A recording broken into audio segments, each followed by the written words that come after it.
Lord Davies of Llandinam was the grandson of the mid-Victorian Welsh industrialist David Davies, heir to his vast business empire and one of the leading internationalist politicians in interwar Britain. A founding member of the League of Nations Union, a pressure group formed in 1919 to support the League, he was elected chairman of its Welsh section and was a keen advocate of reforming this international organisation to enable it to revise the post-Treaty of Versailles world order and so, in his view, preserve peace. Following distinguished service in the First World War, in which he experienced the horrors of trench warfare at first hand, a long history of fine philanthropic works, and perceptively understanding that the post-war peace settlements could not be the last word to ensure a durable peace, he was determined to avoid another conflict.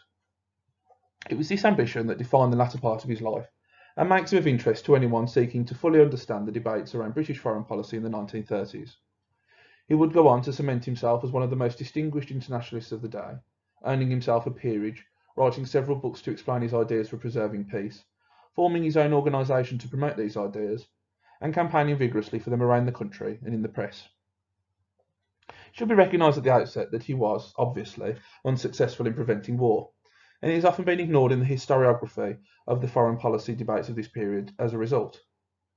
Yet he offers a greater depth to the discussion around appeasement than the simple for and against dichotomy, by proposing an alternative rooted in the internationalist hopes of the interwar years, without drifting into the naivety of many of his fellow supporters of the League of Nations.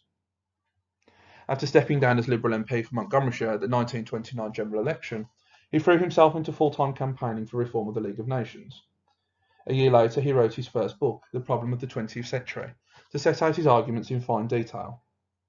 A weighty tome, it elaborated on his calls for the League to establish an equity tribunal of statesmen, lawyers and other leaders in their fields to rule on international disputes, backed by a global police force to carry out its rulings.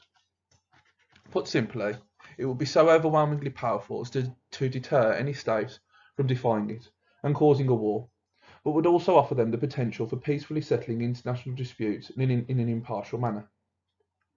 In this way, peace would be secured and, in his moralistic view, the rule of law upheld internationally. It was a simple solution. If courts and policing worked within states, they could work between them. It was to be this core proposal that Davies devoted himself to with the passion of a zealot and ruined his health in the process. Ambitious though it undoubtedly was, Davies quite rightly recognised that to effectively abolish war as he proposed, it would require revolutionary thinking, but which was anchored in the existing realities of the international system. Despite his millions and being a leading figure in Welsh political life, Davies found that he could not get a hearing for his ideas in the corridors of power. In fact, his book, though undoubtedly the comprehensive work for internationalists seeking to respond to the collapse of the world order through the 1930s, sold slowly, and he, always in a rush to convince others of his case, resorted to giving away thousands of copies. As such, it seemed as though, in spite of his best efforts, he was destined for obscurity and hardly worth commenting on. That was until 1932, when he, along with several distinguished political figures, including former Labour leader George Barnes, established the new Commonwealth Society. Its aims were to promote peace through collective security, that is, for countries to come together in the League to defend one another, and to reform the League to best achieve these ends. In short, it was to see Davies's proposals brought to life. By 1936 he could count amongst its number Winston Churchill as president, and Clement Attlee as one of several famous vice-presidents. By that stage, in embracing such figures, the new Commonwealth had become a vehicle for the opposition to the national government's policy of appeasing Nazi Germany, Mussolini's Italy and the Japanese Empire. It was also in 1932 that Davies was elevated to the peerage by Ramsay MacDonald as Lord Davies of Llandinam.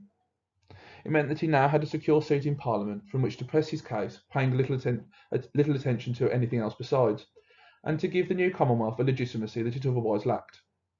From this followed a succession of books such as Force in 1934, to make the moral case for his proposals, articles, letters to newspapers and speeches both in the Lords and around the country to draw attention to his ideas. A cursory glance at all of these show a man in a hurry to be heard, which Davies undoubtedly was, as he had the foresight to see that the foreign policy pursued by the national government, building on the earlier peace settlement, was one that would almost certainly lead to war. In the end, he was proven right. When the League as it was failed to adequately respond to the succession of crises in first China and then Abyssinia, he grew even more determined to push these ideas. That was in spite of the fact that his health failed with increasing regularity, and he had to do much of it from his sickbed. He also supported other anti-appeaser campaigns, such as calling for a faster pace of rearmament, defending Czechoslovakian independence from Germany, and eventually for the reconstruction of the government to sideline the Archduke as Neville Chamberlain and Lord Halifax.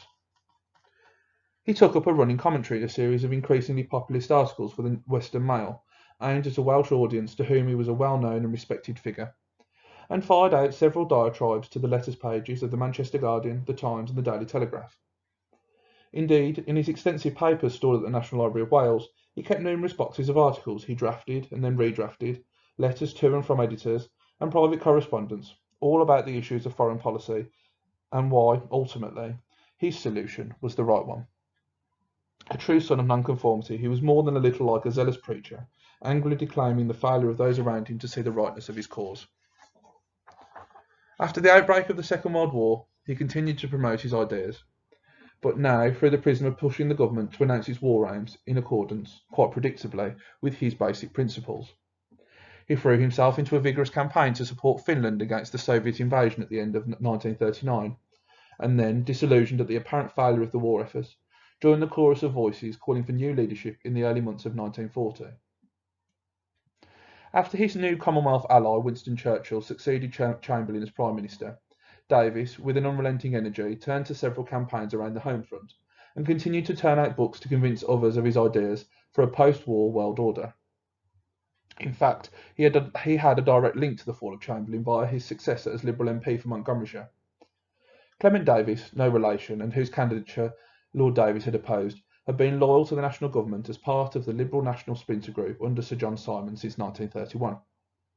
In 1938, with the Munich Agreement angering Lord Davies like nothing else had, he used his respected position in the Montgomeryshire Liberal Association as its chief financier to force Clement to clarify his position. This prompted the MP to re-evaluate his political loyalties, defect back to the Liberal Party in opposition, and begin plotting to oust Chamberlain. In May 1940, it has only been recently recognised, he was the focal point for organising the attacks on the Prime Minister in the Norway debate that finally brought him down. In any case, many of Lord Davies's ideas, such as the International Peacekeeping Force, were indeed embraced in the formation of the United Nations, but he did not live to see it, having died of cancer in 1944. It was a sad irony that he predeceased his eldest son, Mike, by a few months, having died fighting in the war that Davies had done so much to try to prevent. Few historians have written anything about him. Kenneth Morgan, in Davies's entry for the Oxford Dictionary of National Biography, describes him as an imperious, impatient idealist.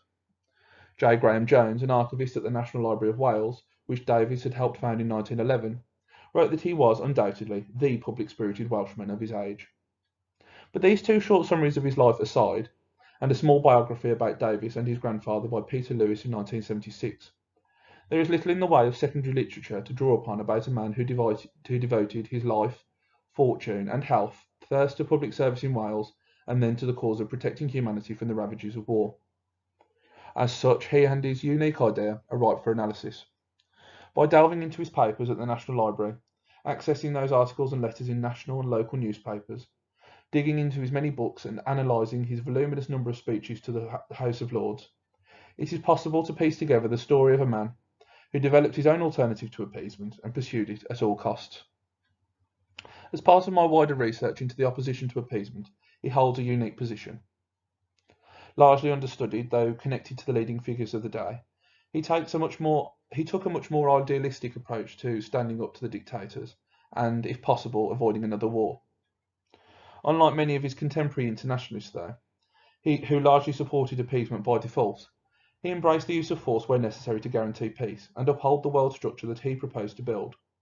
It is true that this came to nothing, but that failure should not automatically rule him out as unimportant, since his fellow anti-appeasers were equally unsuccessful in forcing a change in policy. Their success only came in May 1940 in being able to oust Chamberlain.